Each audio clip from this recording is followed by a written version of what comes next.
Now listen, y'all. I don't know if you noticed this, but I'm black. Yeah, I know, crazy, right?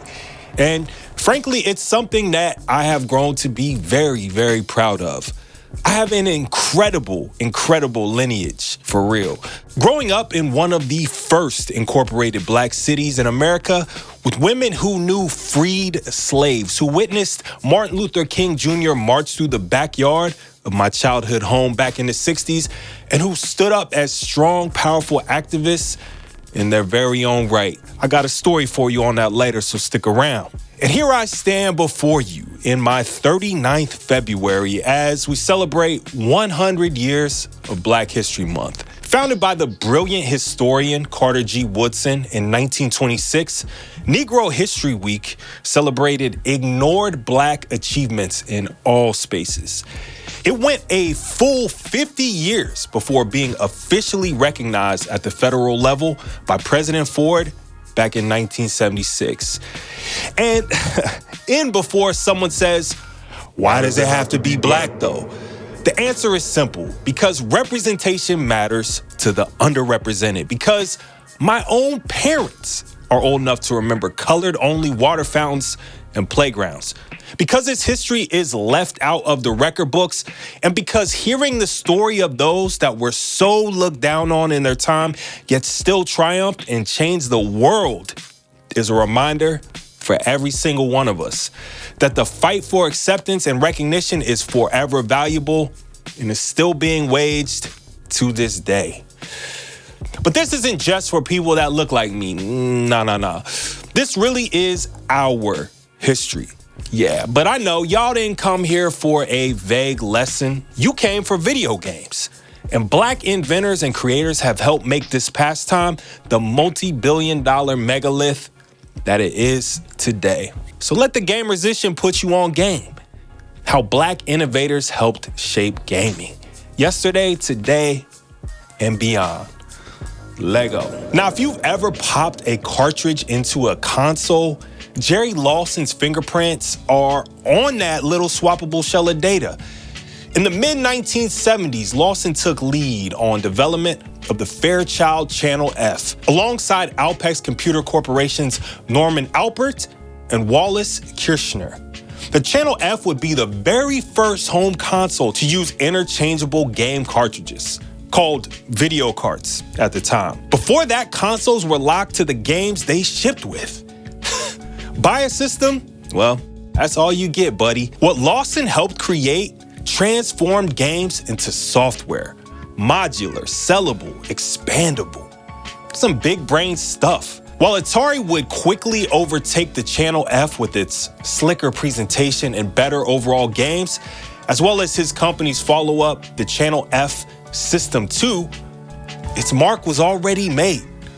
That one shift made third-party development possible. It birthed retail game markets. It allowed consoles to be vehicles for new ideas instead of just being replaced every year. And yes, he also invented the pause button, a feature so essential and boilerplate at this point that we forget it ever had to be invented at all. But my guy didn't stop there. He went on to found VideoSoft, one of the very first Black-owned video game development companies. And despite his enormous impact, he spent decades under-recognized by the industry that he helped mold, eventually finding his place in the World Video Game Hall of Fame's E-Game Revolution exhibit. So he got some credit. Modern gaming doesn't scale up the same way without Jerry Lawson's contributions.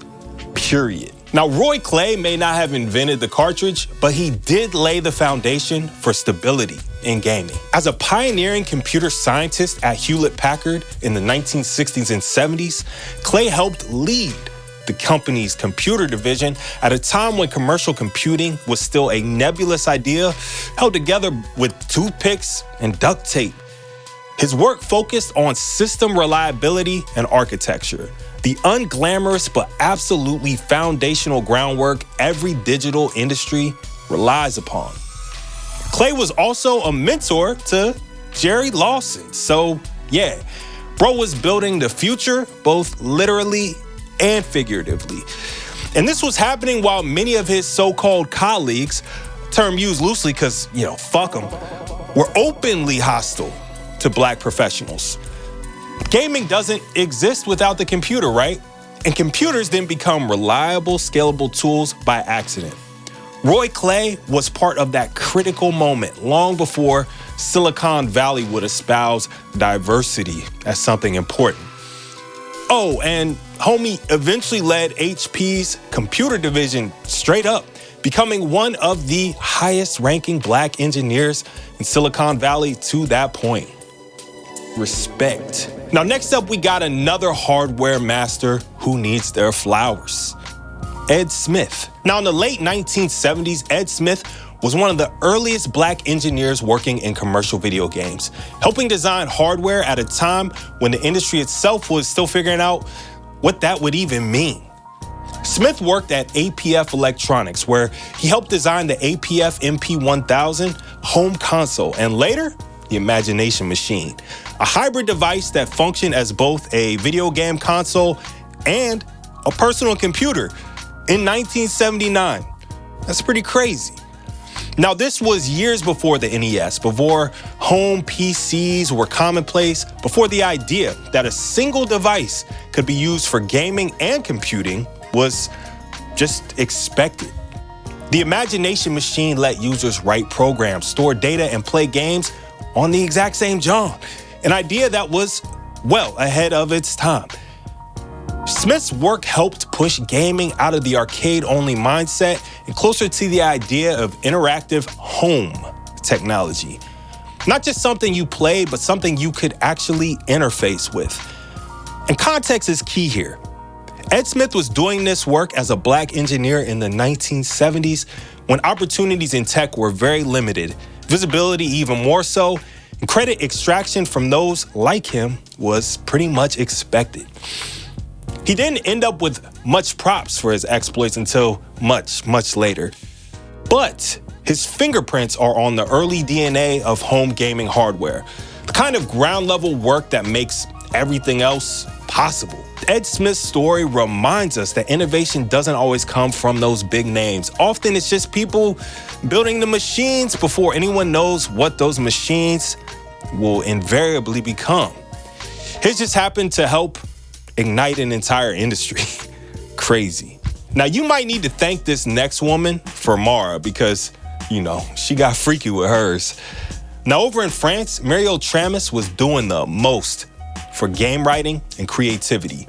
In the late 1980s, while a lot of games focused on fantasy, sci-fi, or abstract challenges, scores, and all that shit, Tramis was doing something radically different. She was using games to explore real history, namely Caribbean history, colonialism, slavery. She even dabbled in some erotica. Now, working at the French studio Cocktail Vision, Tramis created adventure games that centered black experiences when that was basically unheard of. Muriel and Freedom, Rebel in the Darkness weren't just games to entertain people. They were acts of historical preservation. Now, these games asked players to engage with the raw side of history, lived, painful, and unresolved history. But what makes Tramis stand out isn't just that she was one of the earliest known black women in game development, it's that she insisted games could tackle difficult topics beyond just that next high score. Now, in a 2020 interview with The Icon, she described games as, quote, similar to cinema. She even worked on adult titles like Emmanuel and Geisha in the late 80s and early 90s, showing that cinema worked even if it was, NC-17. Before games even knew what boundaries could be pushed, Muriel had already, leapfrogged them shits. She laid the foundation for the dark tales to come. Play bien. Now, if you've ever upgraded a graphics card, added RAM, or built a gaming PC, congratulations, because that experience is going extinct. These prices, bruh. Thanks, AI Farms. Thanks. But yeah, you are living inside Mark Dean's legacy. For now, at least. Mark Dean holds 3 of IBM's first 9 patents. That's 33.33333333333 repeating for anyone doing that math. And his work unlocked platform flexibility through modular PC architecture. That expandability is the reason PC gaming exists as a culture. I mean, imagine it without it. Things like modding, customization, and chasing top performance. 3 patents, dog. 3. That's wild. And as one of IBM's first African-American fellows, later a professor at the University of Tennessee, and a vocal advocate for diverse perspectives in engineering and problem solving, yeah, Mark Dean made it. Now, when we talk about influence in gaming, it's easy to focus on things like mechanics, hardware, or graphics. But sometimes the most powerful thing a creator gives the industry is a world, a space that is iterated upon for generations. Now that's where Mike Pondsmith comes in, probably with a mohawk and more piercings than a dragoon. In the late 1980s, Pondsmith created Cyberpunk, a tabletop RPG imagining a future shaped by unchecked corporations, surveillance states, inequality, and technology run amok. While Pondsmith was not the originator of the genre or the look, which is often cited incorrectly, he was heavily inspired by the neon-drenched landscapes and looks of films like Blade Runner and the writing of William Gibson in 1984's Neuromancer. What he did do was help solidify many of the concepts into one of the first interactive versions of this world and ideas. Bro didn't just make sci-fi for the sake of it either. This was social commentary through and through, showing how gritty, unequal, dark, and corrupt the world could be. Is. From the top all the way down. And for decades, that universe has influenced games, films, and music.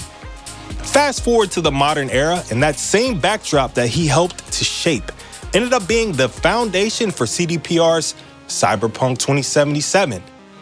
Pondsmith was so influential in it that he served as a world builder and consultant on the game, helping to translate his tabletop vision into a massive, sprawling, mainstream video game. Now, what makes Pondsmith so essential is that he didn't just contribute to a genre, he helped create one, form one, shape one. Games like, Shadowrun, Katana Zero, and Cyberpunk 2077 would all look probably pretty different without the work that Mike did. Say word. So far, we've talked about people molding systems, worlds, and culture. There's another kind of power in gaming, leadership. And Reggie Fils-Aimé is historic for that reason. Now, Reggie joined Nintendo of America in the early 2000s and eventually became president and COO, making him the first Black executive to lead a major console manufacturer's regional divisions. That's some big shit. And homie put his ankle in that role, for real. Because under Reggie's leadership, Nintendo launched the Wii, the Nintendo DS, and he later guided the earliest success of the Switch. Get this, one of his first key decisions as president was to make sure that Wii Sports was included with the console. Imagine the world that didn't happen. Yeah, whole different space. Now that console especially felt like a rejection of the industry's obsession with specs and instead focused on accessibility, motion, and play across generations. And I'd argue that set the foundation for what Nintendo is still doing. And yeah, it just happened to sell over 100 million units as a result, making it a top 5 console of all time. It was this very philosophy that made him successful, and it really paired nicely with Reggie's public-facing leadership style. Confident, direct, inclusive. He was visible, charismatic, unapologetically himself. Yeah, I can't relate. But for real, he showed the world that Black leadership could not only happen at the very top of the gaming industry, but that it could thrive. And not just in creative roles, in the decision-making ones. Creators come from everywhere, man. All shapes, all colors, all lived experiences. And it's that diversity of perspective, of struggle, of imagination that keeps this thing we love sharp, keeps it evolving, keeps it from eating its own tail, becoming stale. Because when games are only built from a single point of view, they don't just get small-minded, they get boring. But when different voices and different ideas get to cook up, the game can change, literally. Now, in a perfect world, I believe we don't need to highlight Black people's accomplishments in this particular way. Trust me, I'd love to be able to know that the right people will always get the appropriate credit where it should be given. But we don't live in that world, at least not yet. And it's because of that fact that we should celebrate the things that minorities of all types accomplish. Because it's not always easy to show up when you know you've got to work just a little harder for recognition, just a little harder to get your ideas noticed, just a little harder to get that push over the finish line. Now, remember my great aunt that I mentioned at the start? Man, amazing woman. I miss her. She saw a lot of shit, man. But back when she was about 102 years old, she told me a story about her time at the Internal Revenue Service. Yes, the IRS. As one of the first Black people to work there, period. When she walked through the doors to start her first day, they put her in a corner without a desk. Everyone else had one, from the lowest ranking employee all the way up, except her. You know what she did? She stood the fuck up, walked out, and told her boss that she'd come back when she had her own desk. And guess what she had the next day? A desk. While we've come so far from that time, there's still a long ways to go. And that is why I made this video for y'all. Because this is just a glimpse into the value Black creators have brought and continue to bring to this thing we all love, gaming. So whether it's helping shape futuristic worlds that outlive us like Mike Pondsmith, building the hardware foundations we all play on like Mark Dean, or pushing the limits of storytelling and meaning like Muriel Tramis, this isn't side history. This is our history. So I hope gaming always remains a space where we can come together, where we build something amazing together, where we challenge each other, where we explore the furthest reaches of our minds and maybe learn something about one another along the way. Black history is our history. Say word.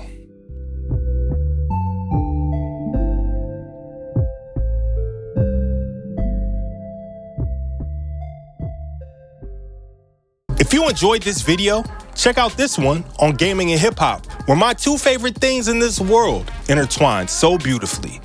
Like if you like, subscribe if you love, and let me know what was the most interesting fact that you learned in the video down in the comments below. Follow your boy on all socials at TheGamersician, and I'll catch you on the flip. Peace.